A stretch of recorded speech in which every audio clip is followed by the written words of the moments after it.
नमस्कार, आप देख रहे हैं समाचार आपके साथ। मैं हूं पराक्रम सिंह शेखावत। बताएंगे आपको इस वक्त की बड़ी खबरें। समाचार की शुरुआत सुर्खियों के साथ। बिहार में चल रहे मतदाता पुनरीक्षण के दौरान बड़े खुलासे का दावा। सूत्रों के अनुसार हाउस टू हाउस सर्वे में फर्जी दस्तावेज के जरिए वोटर लिस्ट में बांग्लादेश, नेपाल और म्यांमार के लोगों के नाम आए सामने।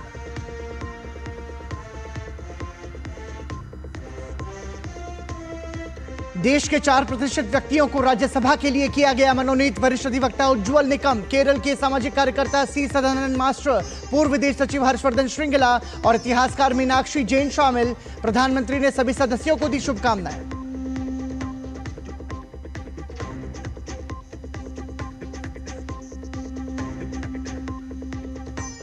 नकली और घटिया उर्वरक बेचने वालों के खिलाफ सख्त कार्रवाई करे राज्य। केंद्र ने लिखा पत्र, कहा किसानों को किफायती दामों पर और मानक गुणवत्ता वाले गुणवत्तापूर्ण उर्वरक उपलब्ध कराना जरूरी।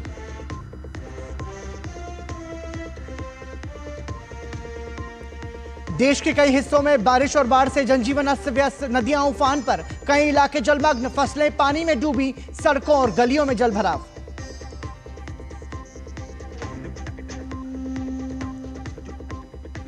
और हर हर महादेव और बोलबम के जयकारों के साथ कांवड़ यात्रा लगातार जारी। सुरक्षा के खास इंतजाम, सीसीटीवी कैमरों और ड्रोन से रास्तों की निगरानी। महिला श्रद्धालुओं के लिए पहली बार 10,000 से अधिक महिला पुलिसकर्मियों की तैनाती। सावन का पहला सोमवार कल।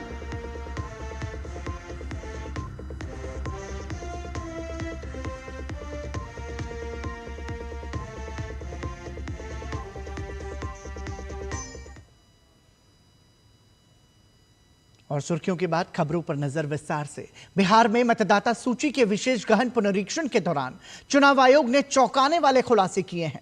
चुनाव आयोग के उच्च पदस्थ सूत्रों के हवाले से आई खबरों में बताया गया है कि स्पेशल इंटेंसिव रिवीजन के दौरान किए गए घर घर सर्वेक्षण में बूथ लेवल अधिकारियों को बड़ी संख्या में नेपाल, बांग्लादेश और म्यांमार के लोग मिले हैं। इस खबर के बाद पहले से गर्म चल रही बिहार की सियासी तपिश और बढ़ गई। आरोप प्रत्यारोप के दौर चले और इसमें कुछ नेताओं ने भाषा की मर्यादा भी लांघ दी।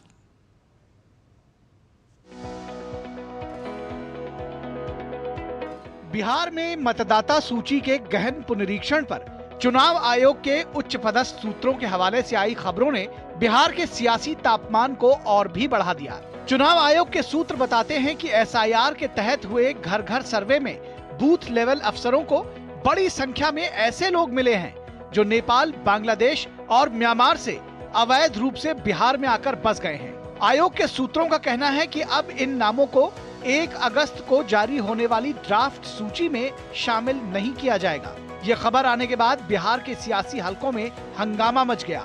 इस पर प्रतिक्रिया देते हुए आरजेडी नेता तेजस्वी यादव की तलखी बदजुबानी तक पहुंच गई। हम उस सूत्र को समझते हैं। वेस्ट जो होता है ना, ये वो है, सूत्र नहीं लोग।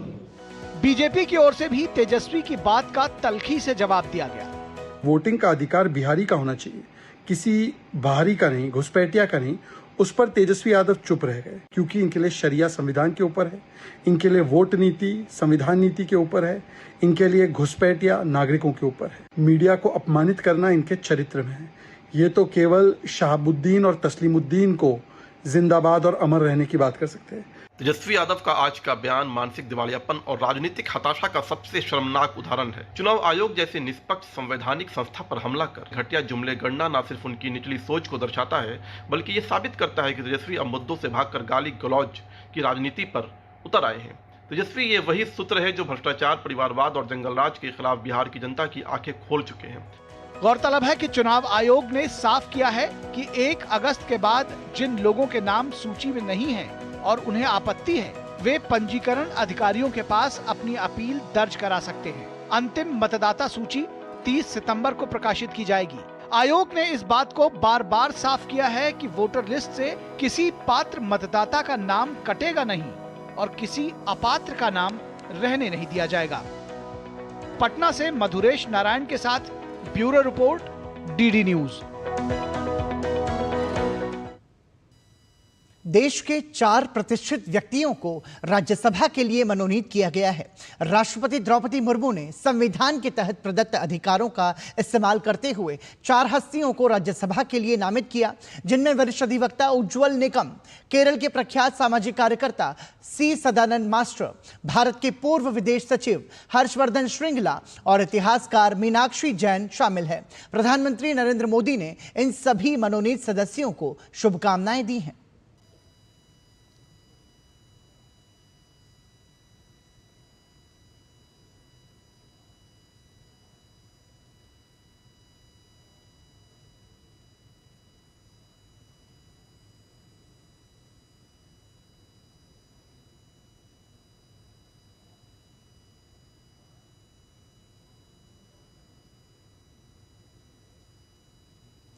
प्रधानमंत्री नरेंद्र मोदी ने राज्यसभा के लिए मनोनीत उज्ज्वल निकम को शुभकामनाएं देते हुए एक्स पर पोस्ट किया। उन्होंने लिखा, उज्ज्वल निकम का विधिक क्षेत्र और हमारे संविधान के प्रति समर्पण अनुकरणीय है। वे न केवल एक सफल वकील रहे हैं, बल्कि महत्वपूर्ण मामलों में न्याय दिलाने में भी अग्रणी रहे हैं। अपने संपूर्ण कानूनी जीवन के दौरान उन्होंने हमेशा संवैधानिक मूल्यों को मजबूत करने और आम नागरिकों के साथ सम्मानपूर्वक व्यवहार सुनिश्चित करने के लिए काम किया है। ये खुशी की बात है कि भारत के राष्ट्रपति ने उन्हें राज्यसभा के लिए मनोनीत किया है। उनके संसदीय कार्यकाल के लिए मेरी शुभकामनाएं। प्रधानमंत्री नरेंद्र मोदी ने राज्यसभा के लिए मनोनीत होने पर हर्षवर्धन श्रृंगला को शुभकामनाएं देते हुए एक्स पर लिखा कि श्री हर्षवर्धन श्रृंगला जी एक राजनयिक, बुद्धिजीवी और रणनीतिक विचारक के रूप में उत्कृष्ट रहे हैं। वर्षों से उन्होंने भारत की विदेश नीति में महत्वपूर्ण योगदान दिया है और G20 की अध्यक्षता में भी योगदान दिया है। मुझे खुशी है कि उन्हें भारत के राष्ट्रपति द्वारा राज्यसभा के लिए मनोनीत किया गया है। उनका अद्वितीय दृष्टिकोण संसदीय कार्यवाही को और समृद्ध करेगा। प्रधानमंत्री नरेंद्र मोदी ने सदानंद मास्टर को राज्यसभा के लिए मनोनीत होने पर बधाई दी है। उन्होंने एक्स पर लिखा कि श्री सी सदानंद मास्टर का जीवन साहस और अन्याय के आगे न झुकने की प्रतिमूर्ति है। हिंसा और धमकी भी राष्ट्र विकास के प्रति उनके जज्बे को डिगा नहीं सकी। एक शिक्षक और सामाजिक कार्यकर्ता के रूप में भी उनके प्रयास सराहनीय हैं। युवा सशक्तिकरण के प्रति उनकी गहरी प्रतिबद्धता है। राष्ट्रपति जी द्वारा राज्यसभा के लिए मनोनीत होने पर उन्हें बधाई। सांसद के रूप में उनकी भूमिका के लिए शुभकामनाएं। प्रधानमंत्री नरेंद्र मोदी ने राज्यसभा के लिए मनोनीत होने पर डॉक्टर मीनाक्षी जैन को एक्स पर पोस्ट कर शुभकामनाएं दी हैं। उन्होंने लिखा, ये अत्यंत हर्ष की बात है कि डॉक्टर मीनाक्षी जैन जी को राष्ट्रपति जी द्वारा राज्यसभा के लिए मनोनीत किया गया है। उन्होंने एक विद्वान, शोधकर्ता और इतिहासकार के रूप में अपनी विशिष्ट पहचान बनाई है। शिक्षा, साहित्य, इतिहास और राजनीति विज्ञान के क्षेत्र में उनके कार्यों ने अकादमिक विमर्श को महत्वपूर्ण रूप से समृद्ध किया है। उनके संसदीय कार्यकाल के लिए शुभकामनाएं।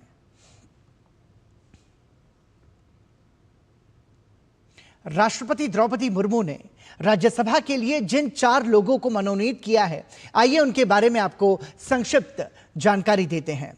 हर्षवर्धन श्रृंगला, आपको बता दें कि हर्षवर्धन श्रृंगला 1984 में भारतीय विदेश सेवा में शामिल हुए। नई दिल्ली विदेश मंत्रालय के मुख्यालय और विदेशों में भारतीय राजनयिक मिशनों में विभिन्न पदों पर कार्य किया। जनवरी 2020 से अप्रैल 2022 तक भारत के विदेश सचिव रहे।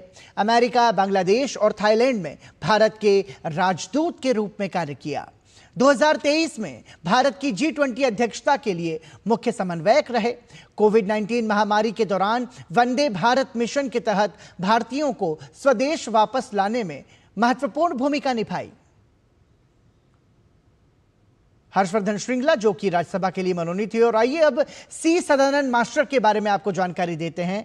सी सदानंद मास्टर पेशे से एक शिक्षक हैं। गुवाहाटी विश्वविद्यालय से B.Com और कालीकट विश्वविद्यालय से B.Ed की डिग्री हासिल उन्होंने की।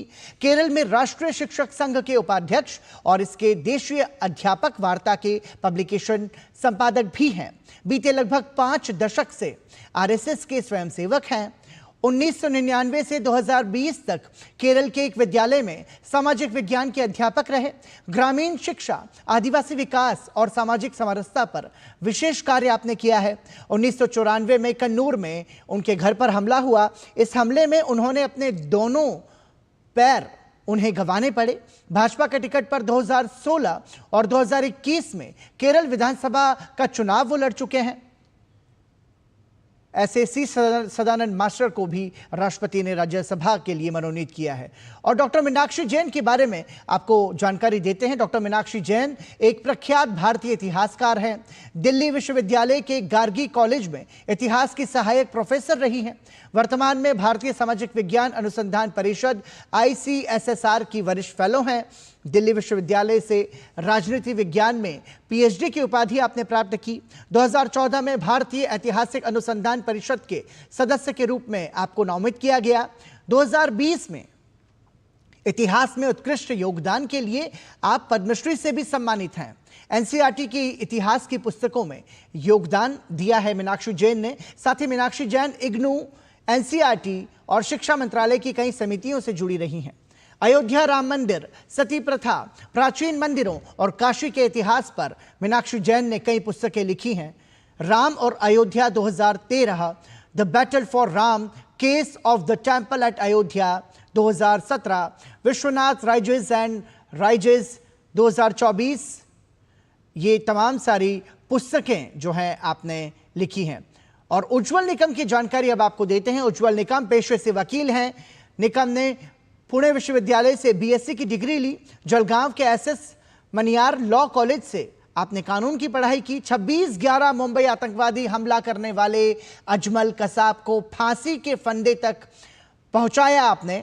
1993 मुंबई बम ब्लास्ट, गुलशन कुमार हत्या, प्रमोद महाजन हत्याकांड समेत कई मामलों में आपने महत्वपूर्ण भूमिका निभाई।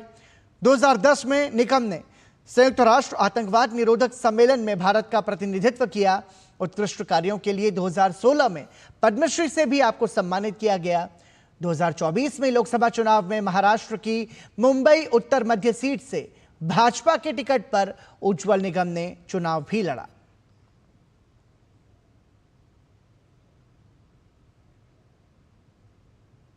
राष्ट्रपति द्रौपदी मुर्मू ने राज्यसभा के लिए 4 लोगों को मनोनीत किया, जिनमें वरिष्ठ अधिवक्ता उज्जवल निकम भी शामिल हैं। DD न्यूज से विशेष बातचीत में उन्होंने राष्ट्रपति द्रौपदी मुर्मू के फैसले पर खुशी व्यक्त की और कहा कि वो अपनी जिम्मेदारियों को पूरा करने का प्रयास करेंगे। ये जो बात है कि आपको नॉमिनेट किया गया है, आप अपने रिच एक्सपीरियंस को लेके आ रहे हैं, क्या कहेंगे आप कि ये रिकग्निशन उसके लिए है या एक पूरी तरीके से एक नया यहाँ पर चैप्टर शुरू होगा? देखिए, मैं रिकग्निशन भी मानता हूँ और मैं ये भी मानता हूँ कि मुझसे उम्मीद की जा रही है कि हमने कुछ इसमें कानून प्रक्रिया में सुधार लाना चाहिए। मेरी कोशिश यही रहेगी कि इसमें आम आदमी का विश्वास न्यायपालिका पर बरकरार रखना है। ये एक बात। और दूसरी बात कि जुडिशल रिफॉर्म्स क्या ला सकते हैं। और इसलिए जो हमारे सुप्रीम कोर्ट के चीफ जस्टिस गवई साहब ने इसका जिक्र किया है कि इसमें ज़रूर संशोधन करना ज़रूर अनिवार्य है और इसलिए मैं कोशिश करूँगा।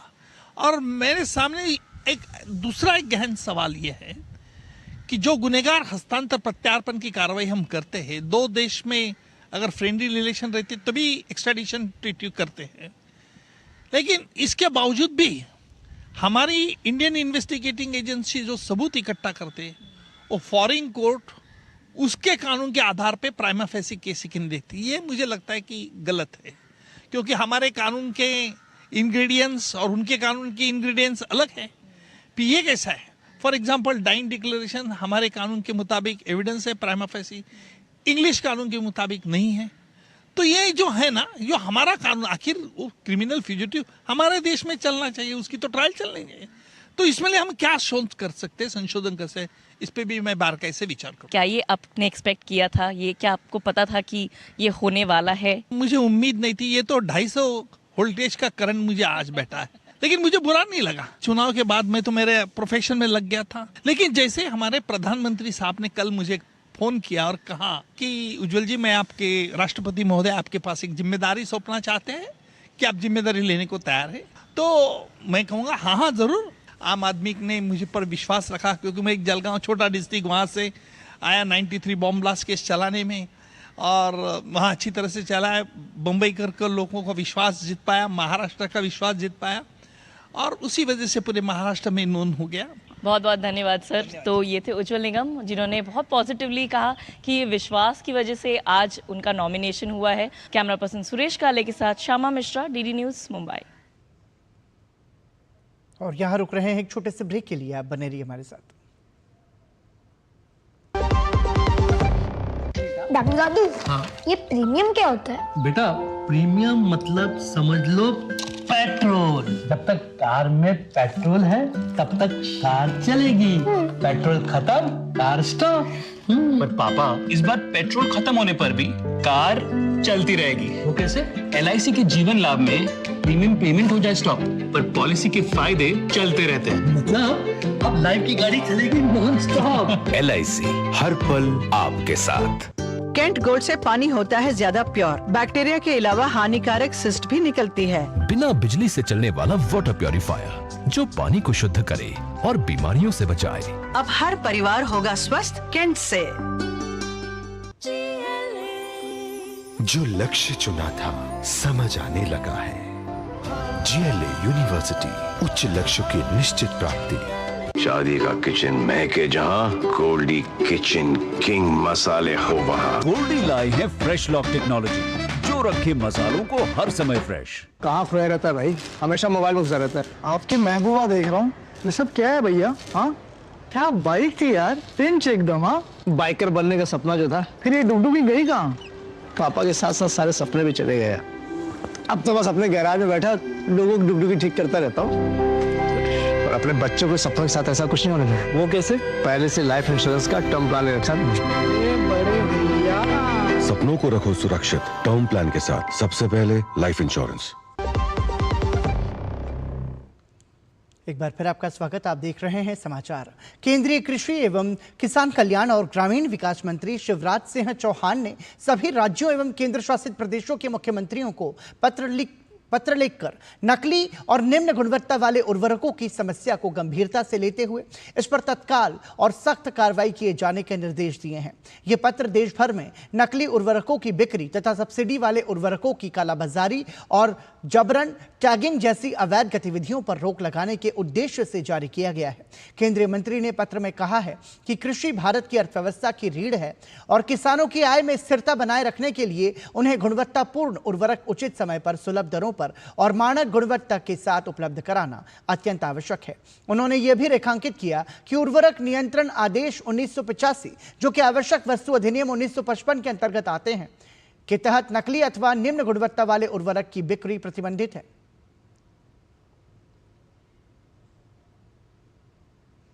पश्चिम बंगाल में बेटियों के साथ लगातार हो रहे दुष्कर्म की घटना पर भाजपा ममता सरकार पर हमलावर है। छात्रा से सामूहिक दुष्कर्म की घटना को लेकर भाजपा इन दिनों पूरे पश्चिम बंगाल में कन्या सुरक्षा यात्रा निकाल रही है। कन्या सुरक्षा यात्रा को लेकर पश्चिम बंगाल विधानसभा में नेता प्रतिपक्ष और भाजपा नेता शुवेंदु अधिकारी ने कहा कि बंगाल का वातावरण बहुत खराब है, कोई बेटी या कोई बहन सुरक्षित नहीं है।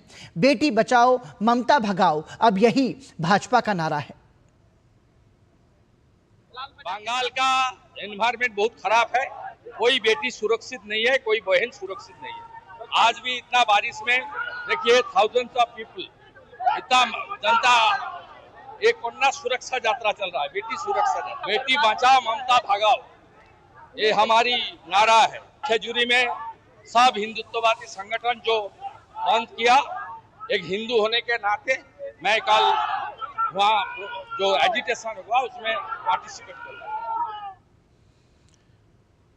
वहीं केंद्रीय मंत्री सुकांता मजूमदार ने कहा कि ममता बनर्जी जब भी दुविधा में पड़ती हैं तो वह बंगाली मंत्र का जाप करती हैं। यदि सच में ममता बनर्जी बंगाल के लोगों के हित के बारे में सोचती तो पश्चिम बंगाल में इतने सारे गैर बांग्ला लोगों को सांसद बनाकर लोकसभा और राज्यसभा में नहीं भेजती।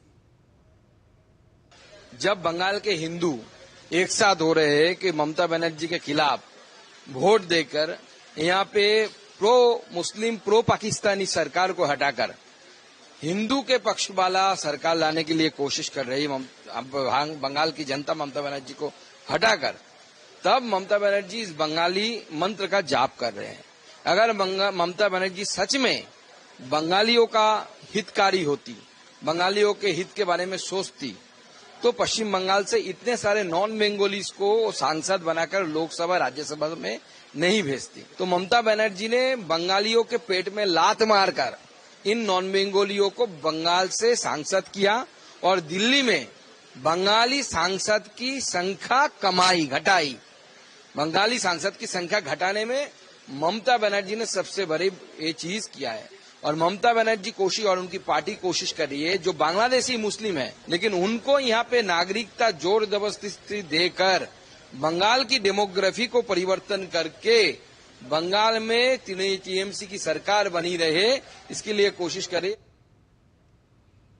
और अब बात भक्ति और श्रद्धा की। करता करे ना कर सके, शिव करे सो होए। तीनों लोग नौखंड में शिव से बड़ा ना कोई। ये सावन का पवित्र माह चल रहा है और इस दौरान भगवान शिव शंकर की विशेष श्रद्धा और उल्लास के साथ उपासना की जा रही है। इस दौरान कांवड़ियों का उत्साह भी देखते ही बन रहा है। सावन के पहले सोमवार को लेकर विशेष तैयारियां जारी हैं। भगवान शिव की भक्ति और आस्था से सराबोर भक्तों की कांवड़ यात्रा लगातार जारी है। उत्तराखंड से लेकर यूपी, दिल्ली, हरियाणा और राजस्थान जैसे राज्यों में शिव भक्त बोल बम के जयकारों के साथ कांवड़ लेकर निकल पड़े हैं। उत्तर प्रदेश प्रशासन ने कांवड़ियों की सुविधाओं को ध्यान में रखते हुए पर्याप्त व्यवस्थाएं की हैं। हर मोड़ पर पानी के प्याऊ, भजन मंडलियां, सेवा शिविर और चौकस सुरक्षा व्यवस्था की गई है। इस बार सुरक्षा व्यवस्था के खास इंतजाम किए गए हैं। दिल्ली, गाजियाबाद, मेरठ, मुजफ्फरनगर, हरिद्वार जैसे शहरों में ट्रैफिक डायवर्जन और साफ सफाई की विशेष व्यवस्थाएं हैं। 29,000 से ज्यादा सीसीटीवी कैमरे और 395 ड्रोन पूरे मार्ग की निगरानी कर रहे हैं। 66,000 पुलिसकर्मी प्राथमिक चिकित्सा शिविर और पेयजल बूथ यात्रियों की सेवा में जुटे हुए हैं। साथ ही विशेष बलों जैसे RAF, QRT और एंटी टेरर स्क्वाड पुलिस बल की तैनाती भी की गई है। यातायात प्रबंधन के लिए खास ट्रैफिक एडवाइजरी स्कीम जारी की गई है। नदी नहरों के घाटों पर प्रशिक्षित गोताखोर तैनात किए गए हैं। सभी घाटों पर बैरिकेडिंग और रोशनी की पर्याप्त व्यवस्थाएं हैं। AI इनेबल्ड और ANPR कैमरे लगाए गए हैं। सुरक्षा के संबंध में 7 स्तरीय सुरक्षा योजना बनाई गई है। यूपी CM योगी आदित्यनाथ के निर्देश पर इस बार खासकर महिला श्रद्धालुओं की सुरक्षा को सर्वोच्च प्राथमिकता दी गई है। इस बार कांवड़ यात्रा में 60 से 70 लाख महिला श्रद्धालुओं के शामिल होने की उम्मीद है। प्रदेश में पहली बार 10,000 से ज्यादा महिला पुलिसकर्मियों की तैनाती की गई है। इस बार कांवड़ यात्रा को जीरो प्लास्टिक यात्रा घोषित किया गया है। प्लास्टिक की जगह कपड़े और जूट के थैलों को अनुमति दी गई है। कांवड़ यात्रा शुरू होने के साथ ही श्रद्धालुओं का आना शुरू हो गया है। बड़ी संख्या में पैदल मार्ग से कांवड़ यात्री ऋषिकेश के नीलकंठ महादेव मंदिर पहुंचे। इस दौरान पूरा नीलकंठ महादेव क्षेत्र भोलेनाथ के जयकारों से गूंज उठा। नीलकंठ महादेव का संपूर्ण मार्ग है, उसके सर्विलेंस हेतु एक कंट्रोल रूम का यहाँ पे व्यवस्थापन किया गया है, जिसमें लगभग 40 से ज़्यादा के कैमरेज हमारे पास यहाँ पे मॉनिटर किए जा रहे हैं। इसके साथ साथ ही मेडिकल आउटपोस्ट का भी गठन किया गया है। संपूर्ण मार्ग पे मेडिकल आउटपोस्ट हैं। काशी विश्वनाथ मंदिर में सावन के महीने में भारी संख्या में श्रद्धालु और कांवड़िए बाबा के दर्शन के लिए आते हैं। पिछले साल की संख्या को देखते हुए इस बार भी उनके लिए विशेष व्यवस्थाएं की गई हैं। श्रावण मास में पूरी तरह से अस्पर दर्शन बंद रहेगा। दर्शनार्थियों से अपील भी जारी की गई है या निवेदन किया गया है कि वह खाली पेट दर्शन के लिए लाइन में ना लगे, क्योंकि कई बार ऐसी घटनाएं होती हैं कि लोग खाली पेट लगे होते हैं और उनको वो उसमें गश खाकर गिर जाते हैं अथवा कमजोरी के कारण समस्या उत्पन्न होती है। कांवड़िया आ रहे हैं, उनके लिए डेडिकेटेड रूट्स बनाए जा रहे हैं। पूरे रूट पर QRT टीम्स लगाई जा रही है। CCTV और ड्रोन्स के माध्यम से पूरे रूट की निगरानी होगी। कांवड़ यात्रा के चलते उत्तराखंड सरकार ऑपरेशन कालनेमी चला रही है, जिसका असर भी अब दिखने लगा है। ये एक ऐसा अभियान है जो धर्म के नाम पर धोखा देने वालों को बेनकाब कर रहा है। इसी कड़ी में मुख्यमंत्री के आदेश पर हरिद्वार जिले की पुलिस ने ऑपरेशन कालनेमी चलाकर 118 फर्जी बाबाओं को पकड़ा है। ये लोग साधु का वेश धर आम जन को गुमराह कर रहे थे।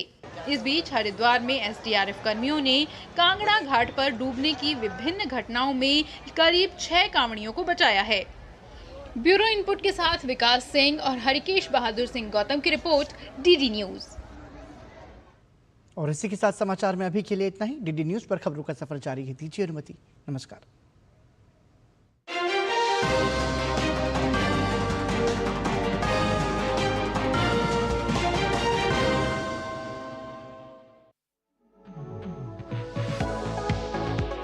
नई सुबह, नई शुरुआत। डीडी न्यूज के पावर पैक शो के साथ राजनीति, कारोबार और होगी सुर्खी।